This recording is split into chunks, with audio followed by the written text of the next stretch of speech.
Okay, shalom, shalom, Om Yasha'Allah, Koholoimla, Yahweh, Bahashim, Yahushai, Bahashim, Rakahakwadash. Double honors to our apostles and elders of Great Millstone who rule well, and that by the Spirit taught us this beautiful truth, and just want to say the water toward the H.I.M and Akwaf. That's out here sincerely keeping the laws, the statutes, and commandments of Yahweh Bahashim Yahushai to the best of their ability. This is Yachanan Nawaf, just coming at you with another quick lesson, praying that it's edifying by the Spirit. And this is a CDC talking about the rabbit fever increase. Said it's done increased by 56% in the U.S. And so when I got to the end of the clip, of course, the people that's being affected by it the most are the so-called Native American Indians in this particular hookup, because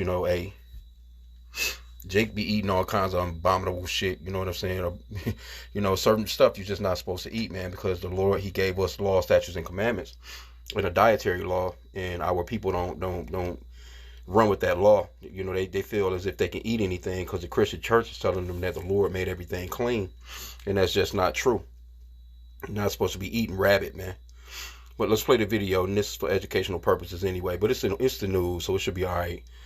But copyright disclaimer. Tularemia, also known as rabbit fever, has been consistently rising in America. 5 News reporter Parker Abels joins us now. Parker, Arkansas is shown to have some of the greatest number of cases right now.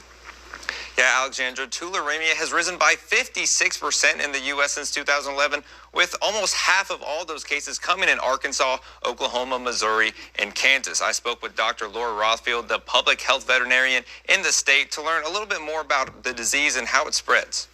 A bacterial disease that can be transmitted from animals or tick bites. They can also get this bacterial disease from touching a contaminated or infected animal, such as certain rabbits that may be infected with it, which is why it got the term rabbit fever. Tularemia, commonly known as rabbit fever, can cause multiple symptoms, and there are a few ways to know if you or your loved one has it. One is kind of more of the generic summer flu-like illness, where people just feel, yucky, get a fever, they have malaise, they have muscle aches, things like that. The other is they can get swollen glands that can even get really big to even softball size big. Dr. Rothfeld says the sickness is more typical in the summer. However, it's not just humans who can contract it. Your pets can as well. They become ill where they stop eating.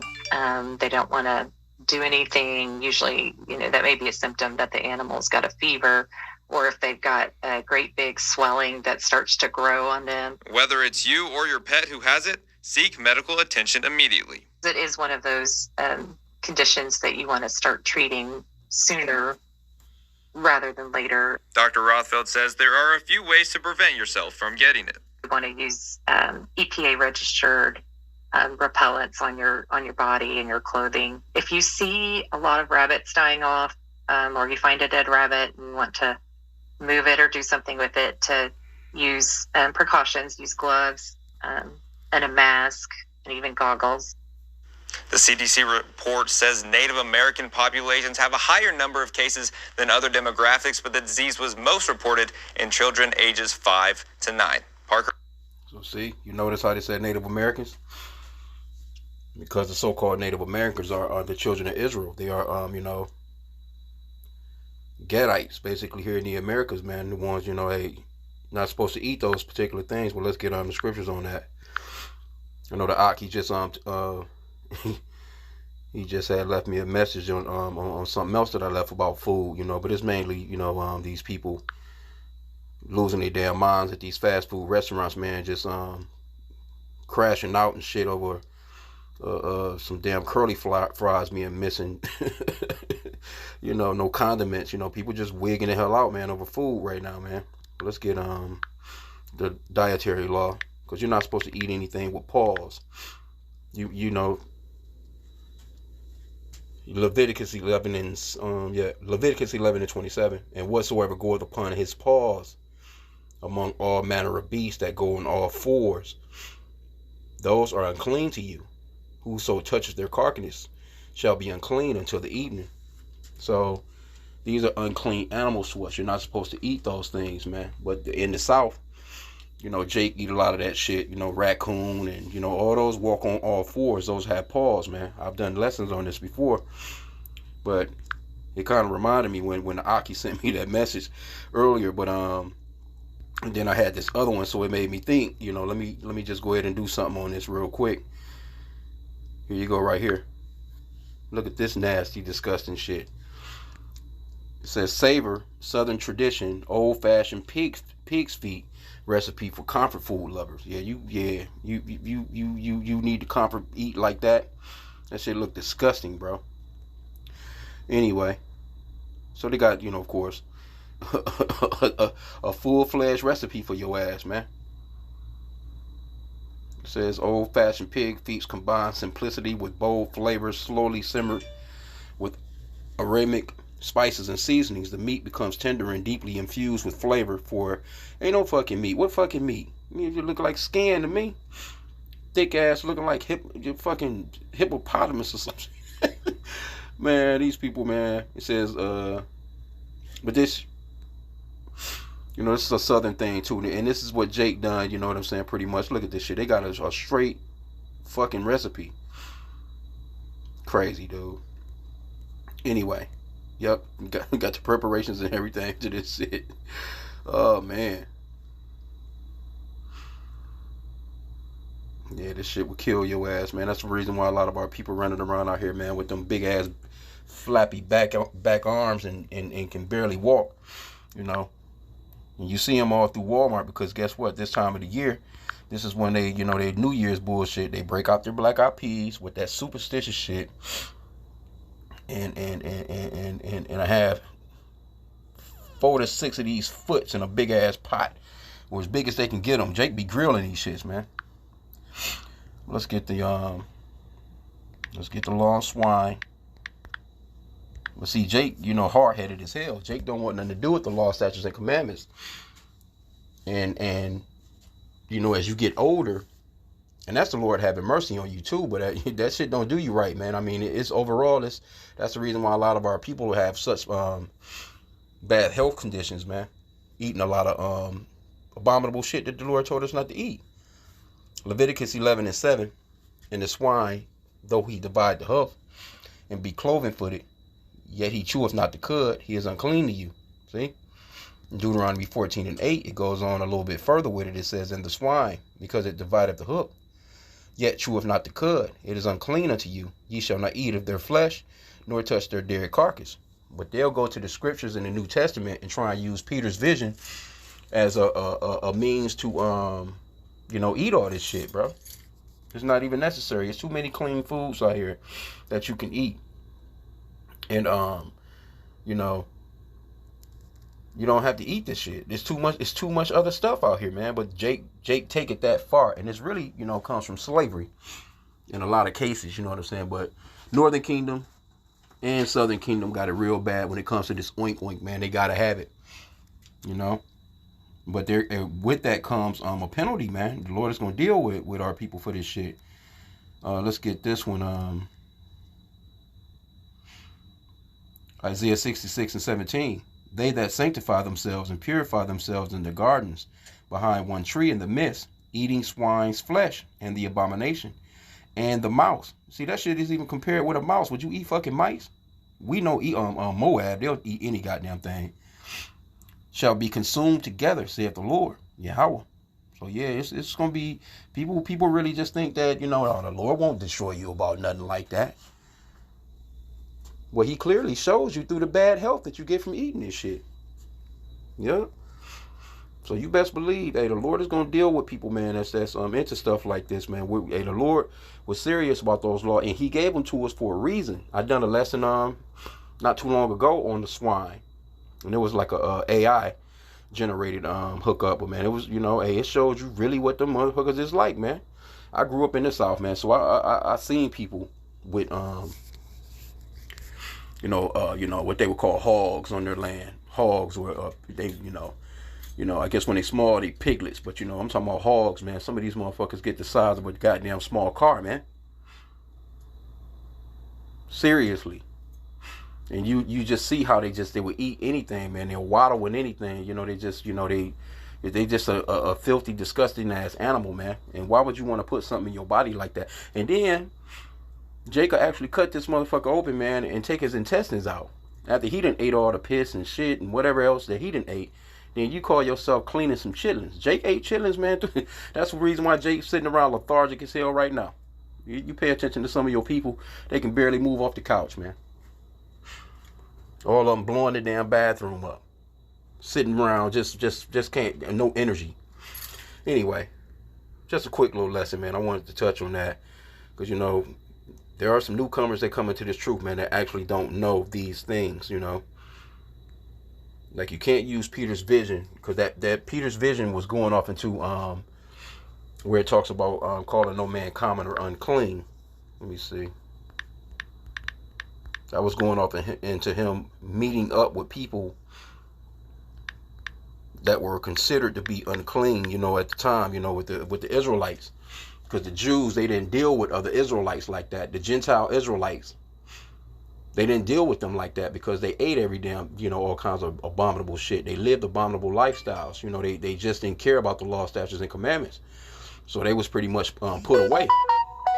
So when Peter had this vision, this was talking about the Lord bringing basically the so-called unclean Israelites back into the fold, and that's what that was about. If you read all the way through, that particular chapter, but they'll just stop and say, see, we can eat anything.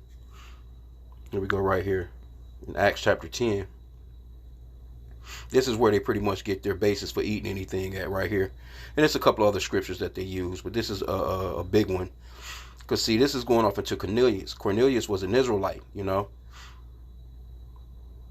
and him and his household was about to hear the gospel. But see, according to Peter and their basically their law, or their pretty much their man-made commandment, so to speak, he wouldn't have dealt with Cornelius. That's why the Lord gave him the vision, and he didn't know what the vision meant, right? Acts 10:1, it said there was a certain man in Caesarea called Cornelius, a centurion of the band called the Italian band. And see, people see that Italian and they instantly thinking it's a so-called white man. No, this was an Israelite. It says a devout man and one that feared Yahweh with all his house, which gave much people alms, which gave much alms to the people and prayed to God always. He saw in a vision, evidently about the 9th hour of the day, an angel of God coming into him and saying unto him, Cornelius. And when he looked on him, he was afraid and said, What is it, Lord? And he said unto him, Thy prayers and thine alms are come up for a memorial before God. And now send men to Joppa and call for one Simon, whose surname is Peter. He lodges with one Simon a tanner, whose house is by the seaside. He shall tell thee what thou oughtest to do. And when the angel which spake unto Cornelius was departed, he called 2 of his household servants and a devout soldier of them that waited on him continually. And when he had declared all these things unto them, he sent them to Joppa. Okay, so now this is the point right here on verse 9. On the morrow, as they went on their journey and drew nigh unto the city, Peter went up upon the housetop to pray about the 6th hour. And he became very hungry and would have eaten, but while they made ready, he fell into a trance. So he's just waiting on the food to get done, whatever. And saw heaven open, and certain vessels descending unto him, as it had been a great sheet knit at the 4 corners and let down to the earth, wherein were all manner of 4-footed beasts of the earth, and wild beasts, and creeping things, and fowls of the air. And there came a voice to him, and this is Yahweh speaking, because it's in red letter, which the world ignorantly calls Jesus. It says, Rise, Peter, kill and eat. See? But Peter said, No, not so, Lord, for I have never eaten anything that is common or unclean. Right? And the voice spake unto him again the 2nd time, What God has cleansed, that call not thou common. So he's tripping. He don't even know what this vision was about until he actually gets to Cornelius' house. Let me see. So let's jump to the point. Let's see.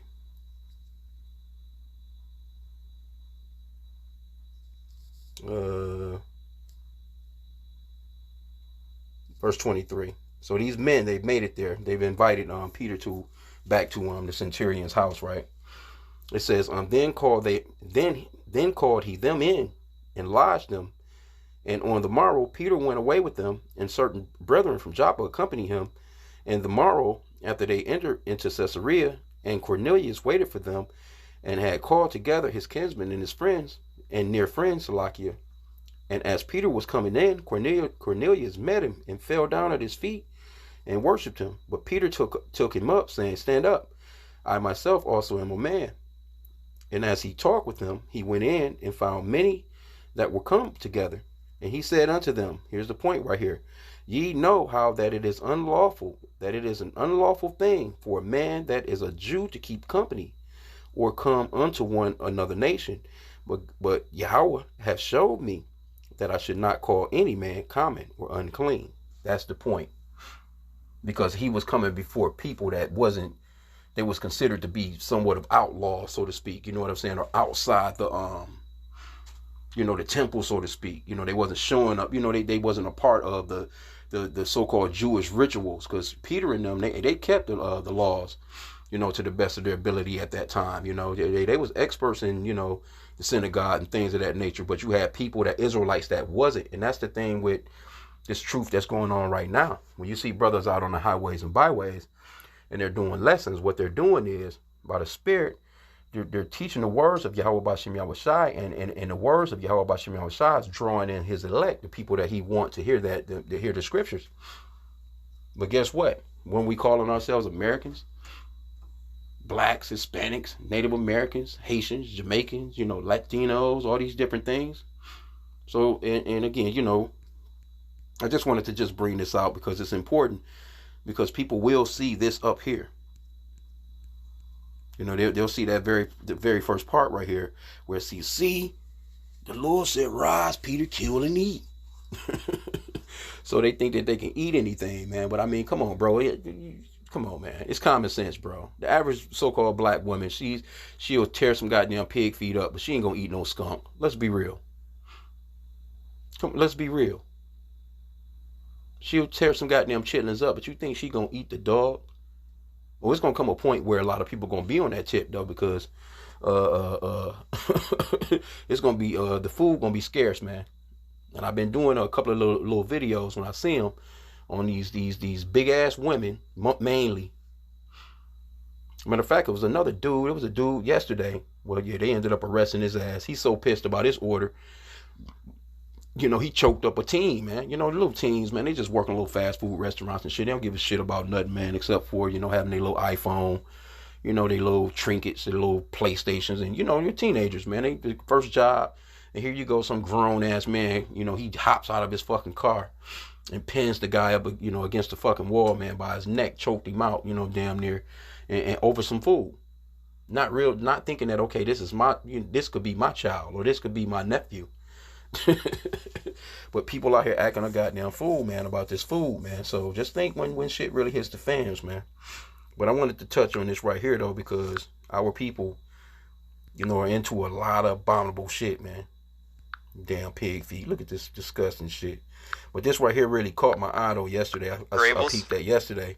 This one with the rabbit fever increase by 56%. Because, those so-called Native Americans, man, you see them, man, they real superstitious too. They'll have a damn rabbit foot for good luck. They'll keep one of the feet and shit, you know what I'm saying? Skin his ass down, throw him in some rice.